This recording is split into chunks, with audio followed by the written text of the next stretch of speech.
Hey, Shalom family. So, all right, I want to tell this story about how I came into knowing the Most High's name, right? And I'm telling this story for a reason. So,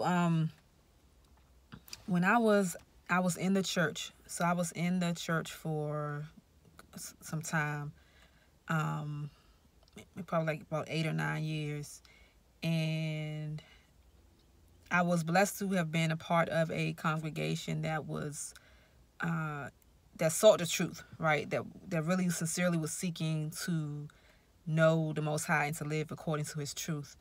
So my experience may have been a little bit different than some experiences in the traditional church, in certain denominations or whatever, and then just certain segments of the church. Your experience may have been different, but my experience was that we were seeking the Most High, and so. But I reached a point in that where I kind of hit a brick wall, and in that happening, in a series of things happening, I came to a point where I left the church that I was at. I attended another church for a few years, so altogether probably like 12 years that I was really deeply involved in the church.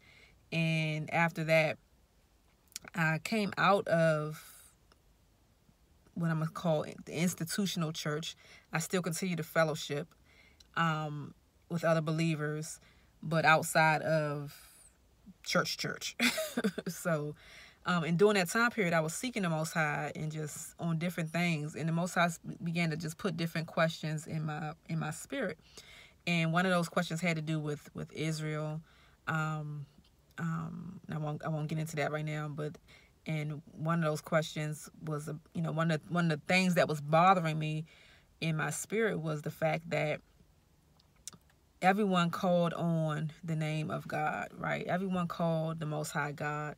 And it was clear to me that we were not all speaking about the same person. It was very clear, people had all kinds of divergent beliefs, lifestyles, all types of things. But, all were calling on the name of YAH. Excuse me. But all were calling on God as their source, right? You got people going to the awards and, living a divergent lifestyle, singing all kinds of songs, doing all kinds of things, and they get an award and they would like to thank God, right? So even within the church, I would encounter different, I won't say within the church, within the religion, you would find different people calling on God. So it just was something in my ruach that just was bothering me. Something in my spirit was just like, I don't know. And I had no idea, even though I had heard the name Jehovah before, I associated that with Jehovah's Witnesses. Like I didn't know. So, when it came to a point where the Most High began to reveal to me what his name was, that he had a name. That was the revelation for me, that he has a name, right? And along with that, not just his name. When I came out the church and I was fellowshipping with different people, at that point in time, a lot of people were coming into understanding of the roots of the church and the roots of Christianity, and kind of exploring and realizing that there's a lot of syncretism, meaning combining the religion with pagan elements, right? And people were coming in and doing more home fellowships and just this whole organic church movement. So there were some people who started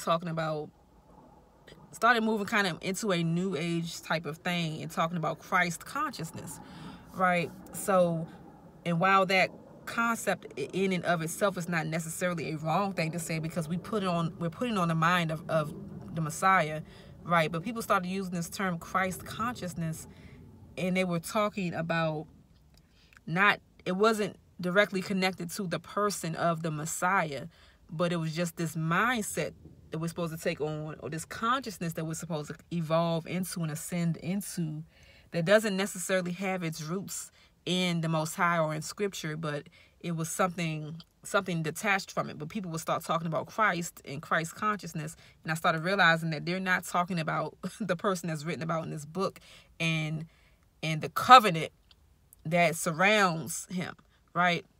They were talking about their own type of ascension and evolution, right, that didn't have those same roots. So as I started being exposed to those things, it dropped the seeds and started preparing my hearts for later on when the Most High would reveal to me that he had a name, right? First of all, and I discovered just in looking in my own Bible, I had an NIV Bible at that time, and in the preface of the Bible, I was led to look there, by other things that I was being exposed to, and I realized that, like, it says right there that his name had been removed and replaced with Lord, Lord, in all caps.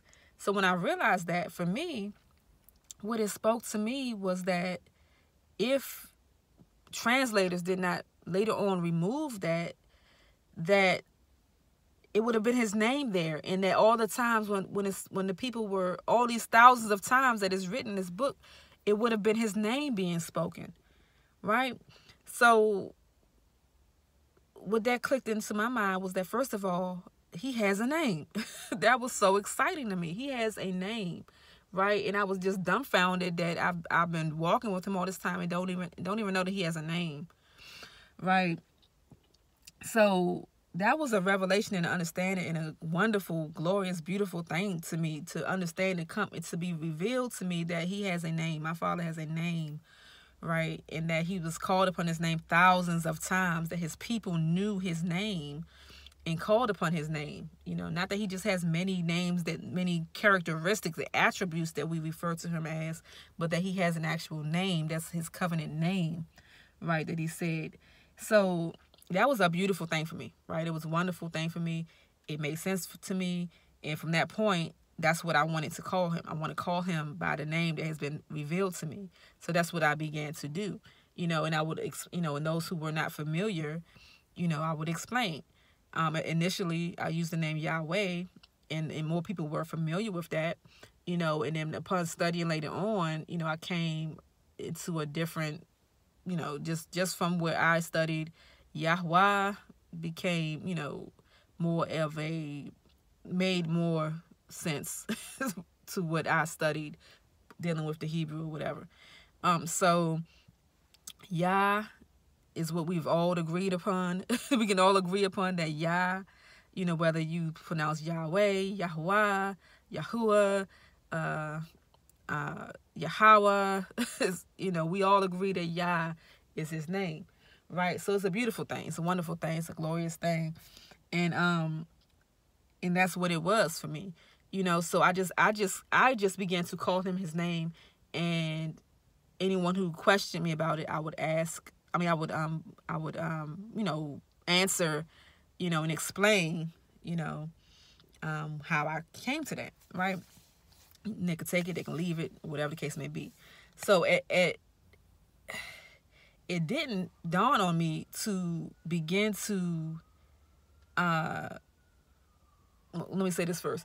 When I came into the Messiah's name, right, and I realized, okay, the whole thing, there was no J, so it was no way possible he was ever called the name Jesus.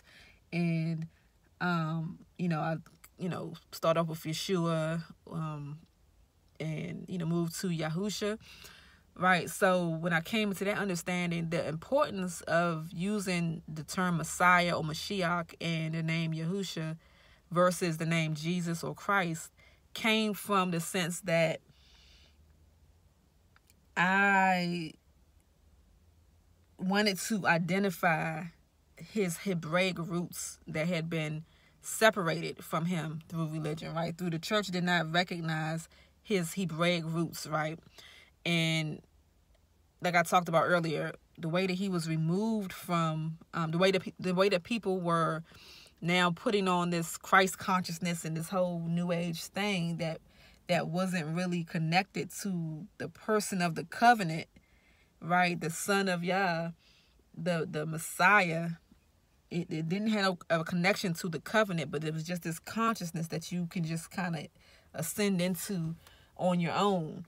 right? So I made a decision, to shift from that name. First of all, because I realized, okay, if it was never his name, then why would I call him that?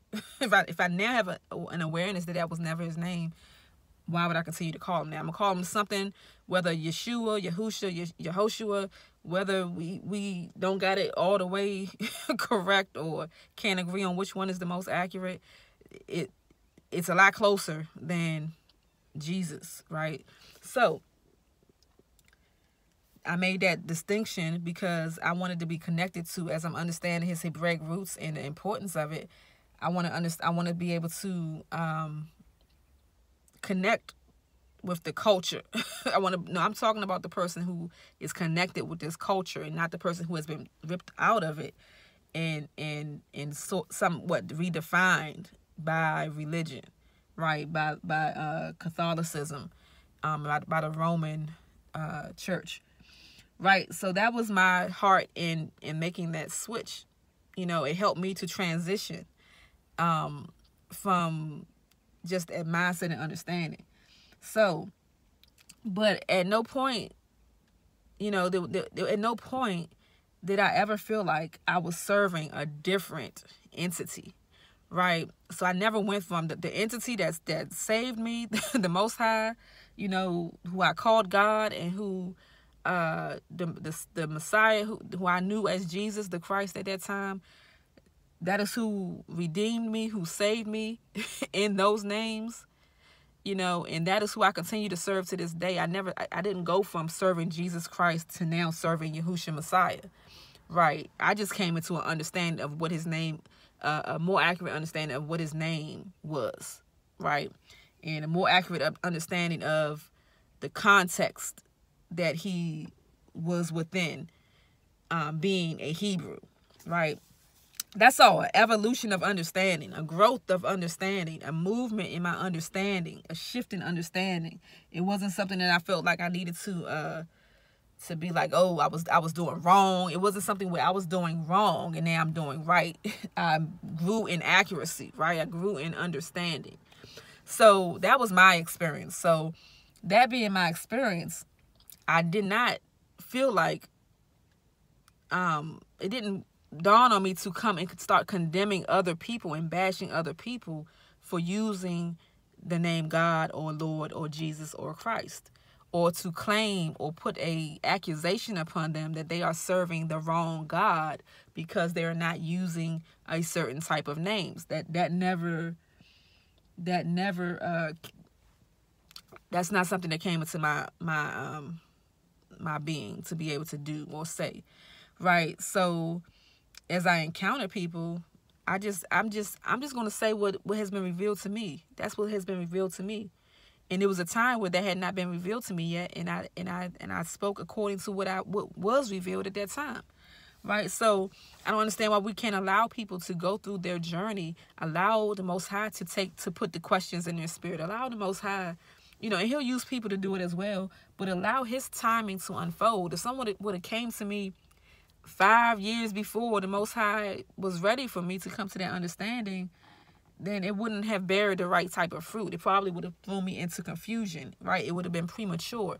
The Most High has a mode of development for his people, right? Those who belong to the Most High belong to the Most High, not to us. We don't prescribe their method and timing of when they should be wherever, when they should come to certain understandings.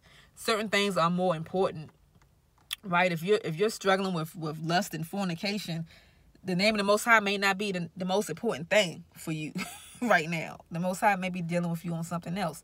But somebody else, the name of the Most High may be the very thing that gets them to wake up. So we don't know. Each person is different. Just like every tree and every plant is different, right? People have their own method of growth. Their own method of growth prescribed by the Most High. If they belong to him, he has a plan for how he's going to teach them what he wants to teach them. If he ever wants to teach them a certain thing, right? He knows their timing. So we have to align ourselves with the Most High's timing and to not try to force certain things on people, right? We create a stumbling block for people when we do that. So we have to know that the same way, I don't know how it was revealed to other people. I don't know if somebody beat you upside the head with it or if it was revealed to you in a process of beauty in your growth and development, but if it was revealed to you in a process of beauty and growth, allow people to go through that, to experience that same beauty. And don't take what was beautiful for you and turn it into a weapon to beat somebody else with it, and to bash somebody else with it, to limit somebody else with, to put accusations on somebody and be an accuser of them. And bearing a false witness to them, saying that they don't serve Yah because they don't use his name. They don't know Yah because they don't know his name. Especially if you know his name, you should also be growing in a Hebraic understanding of what a name means and what it represents and what it stands for. So there are plenty of people who know the character and the power and authority and the reputation of the Most High. They know his name. They may not know the letters and the callings, what to call him, but when they call on God, they understand who he is, right? They can understand who he is more than somebody who understands his name. There are plenty of people who know what to call him, but don't understand the fullness of his power, don't understand his reputation, don't have faith in him and who he truly says that he is, right? So we have to stop using truth as a weapon and allowing the Most High's timing to unfold in people's lives and being a tool to come alongside what the Most High is doing and allow him to use us to do something beautiful, to help something beautiful unfold, versus us ending up being a weapon and a tool in the hands of the enemy to cause confusion and to disrupt the soil that the Most High is trying to cultivate in the heart of the person. Right? So we have to be careful that we're not becoming a stumbling block to people, because it's easy to become a stumbling block and to hinder the work that the Most High is trying to do in a person's lives, because we think that it should be happening this. We think that this is the most important thing. Right? Allow what the Most High is trying to do to be beautiful and unfold. Allow him to put questions in a person's heart. Pray for people. If you feel like it's an important thing, pray for them. There are some people who will not receive because they don't belong to Yah. There's some people who will not receive whatever truth. I'm not just talking about the name. This goes for all things that we seem to think is important, and we want people to get, but we have to allow it to unfold in Yah's time and Yah's way. It goes for all those things. So we have to come along the Most High in what he's doing and pray for people. Be patient. Be an inspiration, right? Just live it, be an aroma, be a fragrance. Don't be a hammer beating people upside the head. The people don't belong to you. They are Yah's servants. They are Yah's people. Yahusha is extending his hand, right? And through the Spirit of the Most High, all truth will be revealed in timing. So allow it. allow it. Because right now there's so much surrounding, truth. Truth is not truth unless the Spirit is connected to it. True things are not truth. Just because something is true, it does not become truth unless Yah is connected to it, unless the Ruach, the Spirit of Yah, is in oneness with that thing. So when you separate the true words, the true information from the Spirit and the Spirit's power and the Spirit's work, you don't have truth yet. Those two got to come together to qualify to be truth, right? So allow truth to reign, right? Truth to reign. The Spirit's timing, the Spirit's power, the Spirit's maneuvering and cultivating. Allow the Spirit to do its work, because when the Spirit does something, it does not return void, right? Anything that comes from Yah's word does not return void. It will accomplish what it's set forth to do. So the bottom line is we got to learn humility, right? We got to learn humility. We got to humble ourselves in our knowledge and our zeal, because sometimes it's zeal and wanting people to see what you see, but you end up actually blocking them even more, right? So it's humility. It's humility. It's humility. Coming up under the hand of Yah. You know, that he will cultivate in his time. He will add the increase to things. Just keep doing. Just keep being, really. Keep being more so than doing. Keep being who Yah has revealed to you to be. You know, and then Yah will do the rest, right? So I just want to share that. Be encouraged. Shalom, shalom.